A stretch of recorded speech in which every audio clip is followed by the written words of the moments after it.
So a lot has changed technically since Mortal Kombat. So the tech team's been hard at work with an all-new real-time lighting system. They have an all-new character material system, so the characters look really realistic.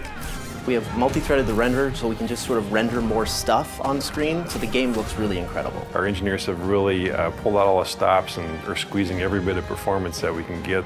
In comic books, the characters are very bold and bright and graphic because you're dealing with hand-drawn imagery, whereas in our game we have the ability to render materials and a lot of details. So what we're trying to do is make these characters feel as if they've stepped off the page. You can see the leather and the metal and the rivets and all the things that make their costumes have dimension and weight in the real world.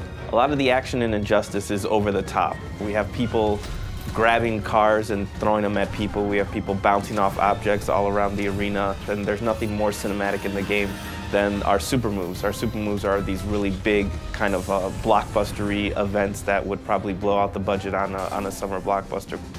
So our mantra for this game has always been, this is the big blockbuster summer movie that you've always wanted to see with superheroes. The environment choice in Injustice is just as important as the character choice. We have several interactable zones spread out among each one of the environments, and they're not cookie cutter. They're not placed in the exact same place for each environment. So depending on your style of gameplay, you're going to want to pick an environment that kind of eases towards your style of gameplay.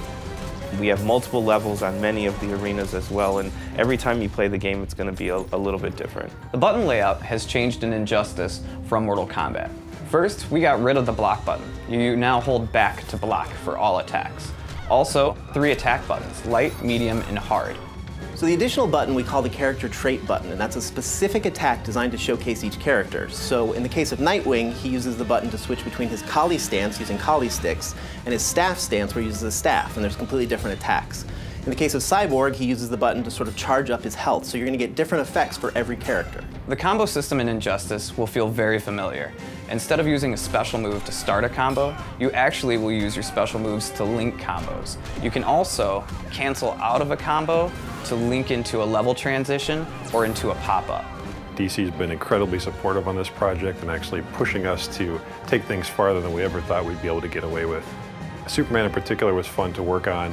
We had a lot of freedom with trying things as far as materials and adding little armor bits and playing with the way that his logo ties into his cape, things like that, which normally you'd think you wouldn't have the freedom to play with such an iconic character, but DC was very supportive the whole way. The coolest thing about working on Injustice is obviously learning a lot more about the DC lore.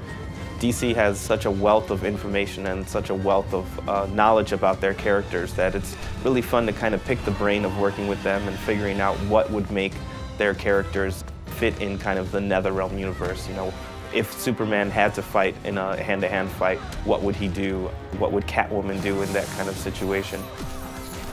What excites me about working on Injustice is we get to play with superheroes. We get to make Superman, Batman, The Flash, Harley Quinn, characters that we've seen in cartoons and grown up with our entire lives. So to put fighting styles to each one of those characters and special moves has been really a privilege. Working on Injustice has been very exciting.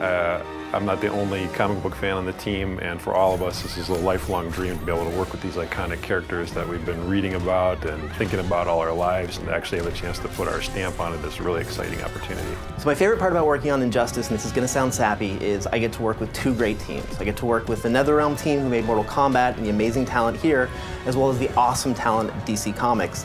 And sort of that marriage between 2 awesome teams is what really keeps me coming to work each day.